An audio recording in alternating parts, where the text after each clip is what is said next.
So we've got 3 NBA games tonight. The featured attraction, of course, the TNT game between the Lakers and Spurs. But here's the scary thing, guys. Tonight on cable TV, the highest rated program is most likely going to be the spring series finale of Duck Dynasty. What is Duck Dynasty? I don't know what Duck Dynasty is. I didn't even know Duck Dynasty existed until I was watching one of the Country Music Award shows a couple weeks ago, and I saw them come out and get like a standing ovation when they went to present an award. I don't know if that says something about the country music fans in this country, or the fact that maybe, wasn't George Strait or Garth or somebody available to present the award? Scary numbers, though. I'm picking up the USA Today, and I'm looking at cable's top 10 shows last week. 8.6 million people watched this damn show, Duck Dynasty. I don't get it. I mean, 8.6 million people. Do you realize a rerun of The Big Bang Theory last week only got 10.9 million people watching it? A first-run episode of one of my favorite shows, Castle, Monday night, 10 o'clock. You should watch that one. That only got 10.2 million. 8.6 million watched Duck Dynasty. And I'm telling you right now, if you're one of those 8.6 million, you are not allowed to watch my daily video reports. I don't want you watching these video reports. I don't know what Duck Dynasty is. I have no intention of watching Duck Dynasty. I'm sorry. I got to watch The Real World Portland, season number 28 going on right now. Episode number 5 coming up tomorrow night or tonight. I mean, I've got more important things to worry about than Duck Dynasty.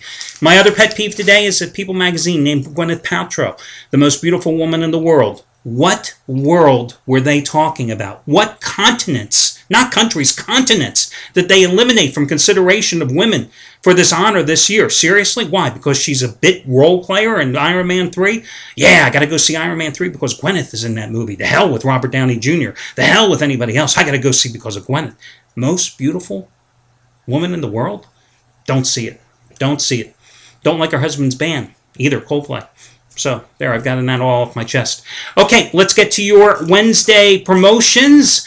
The first promotion, as I do every single Wednesday, it seems, for the past 3 months. Buy one handicapper's plays for 7 days. Get a second handicapper's plays for 7 days of equal or lesser value. Absolutely free. So, for example, Scott Delaney. 7 days of his service costs $249, okay?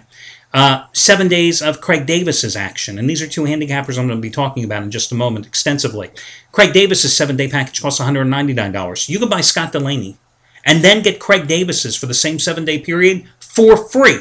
Again, you buy one 7-day package of any handicapper, get a second 7-day package of equal or lesser value for free. And the way you do it is simply make your initial purchase, contact customer service, let them know what the other handicapper you would like to have added to your account, and they will do so. If you ever have any questions regarding the promotion, you can always contact customer service as well. Now, and something else that I started doing shortly after the Super Bowl was the half-price play of the day release, and it has just been a phenomenal success. I'm turning to Scott Delaney once more today. I have used him 7 times as the half-price play of the day release. 6 times he has cashed a winning ticket for us all. And today I'm turning to him for his 60-dime first-round playoff blowout of the year. One of your 3 games tonight.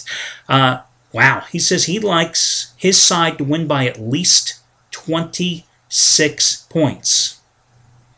And it's twice as strong as his 30-dime winner last night on the Knicks over the Celtics. Keep in mind, $10 bettors have won $7,017 following Scott's plays the past 145 days. So that's just a couple days short of 5 months. They've won $3,200 plus over the past 2 months. So tonight, 60-dime first-round playoff game of the year, blowout of the year, and you can get it for half price simply by using coupon code SCOTT3750. SCOTT3750, as Delaney looks to cash in once more. Now, Craig Davis, let me talk about him. Yesterday, I gave you an opportunity to get his biggest play of the NBA season for $25. I saved you $50. I told you up front it was his first-round total of the year, just like Anthony Redd hit with the same type of special 2 nights ago when he had a 100-dime total of the year play, okay? And I made mention of the fact that so many of you out there have an apprehension about betting totals, which is just sheer lunacy, because you bet a side, you bet a total, you cash the same winning ticket. It doesn't matter. You lose the same amount, you bet the same amount, you win the same amount. Side and total doesn't matter. Well, how easy was his total last night, Craig's? 75-dime total. It was his biggest play of the year, a 75-dime release. Biggest play of the year. He only had one other all season long. Nuggets and Warriors over. I mean, you knew that one was going over in the first quarter, for Christ's sake. You got it for $25. Well, today, Craig going for winning day number 13 out of 17 with a 50-dime play. 50-dime winner number 20 out of 30, in fact, on the Hawks and the Pacers. Hit a couple of big 50-dime plays over the weekend in Game 1 situation. Clippers blowing out the Grizzlies. Thunder blowing out the Rockets. Hit 5 straight 30-dime plays in the final 3 weeks of the regular season. This play is bigger than them as well. He's made $10 bettors $5,405 dating back to November in all sports combined. I tell you the good, I tell you the bad. Brian Rosica yesterday going for 60-dime winner number 10 out of 14. Nowhere to be found, that one, as he was on the Denver Nuggets last night. Still, Rosica, since joining the site February 5th, 42-20, making a $10 better, $14,790. It ain't bad, guys. You know, you can afford to lose every now and then when you've made a $10 better, $14,790 in a little under 10.5 weeks, right? And Anthony Redd, who hit his 100-dime total of the year with the Clippers and Grizzlies over 2 nights ago. Yesterday came out with his 100-dime first-round game of the year. Loser, the Miami Heat. As for me, I continue to show you guys how easy it is to make money in the opening weeks of the season. First 3 weeks of the season, any sport, I've always maintained. You always have the advantage over the odds makers, blah, blah, blah, blah, blah. I did it, made money the first 3 weeks of the season in baseball. I'm going to keep making money the rest of the baseball season. It's the easiest damn sport to bet. I've never understood why so many guys shy away from baseball. I mean, if you were to take a total pie in this industry, and I've been doing this for some 20-some years, okay? If you were to take a pie, 100% of that pie bets the NFL and college football. About 75 to 85% of that pie, probably closer to the 85%, comes and bets March Madness. They may not bet the entire college basketball season, but in the month of March for the big dance, they are on board. Now we get to the NBA playoffs, and out of that 100%, you got about 25 to 30% that are still betting the NBA. And finally, in that final little subset of the pie, you've got about 10% betting baseball. You 10% betting baseball, you get it. Yeah, it's a long season. I understand a lot of handicappers hang up their shingle after the big dance is over. The championship game a couple Mondays ago. Hey, returning with preseason football. It's like the NBA playoffs. They can't make you money, or they're too damn lazy, which is really the case with most of these guys in this business. They're too damn lazy. They think working 7 months a year is okay. They've taken their money, and they're gone. I'm sorry. We don't leave customers in a bind like that. The fact is, this is an easy time to make money. NBA playoffs, easy time to make money because you have teams playing consecutive games in a series against each other, home and away. You get a feel for these teams. Baseball, it's the same principle. You have 3- and 4-game series. You have pitchers pitching on a regular rotation. Dog days of summer, it's time to make money, guys, in baseball. Tonight, I have another 15-dime release, which is the biggest play I've ever released in my career in baseball going. I'm 10-4 with these plays so far this season, including 5 out of 6 since last Monday after cashing with my 4th in a row yesterday with the Braves and the snow-delayed opener of that doubleheader sweep. They eventually posted at Colorado, winning the opening game 4-3, and I've got another one going tonight. That's my deal. Now, baseball free picks. I've also hit 8 of 11, and I've got my first free pick tonight coming up on the New York Mets and Harvey, who has just been outstanding for them. 4-0 so far this season already. Matt Harvey is with a 0.93 earned run average, outpitched the Nationals.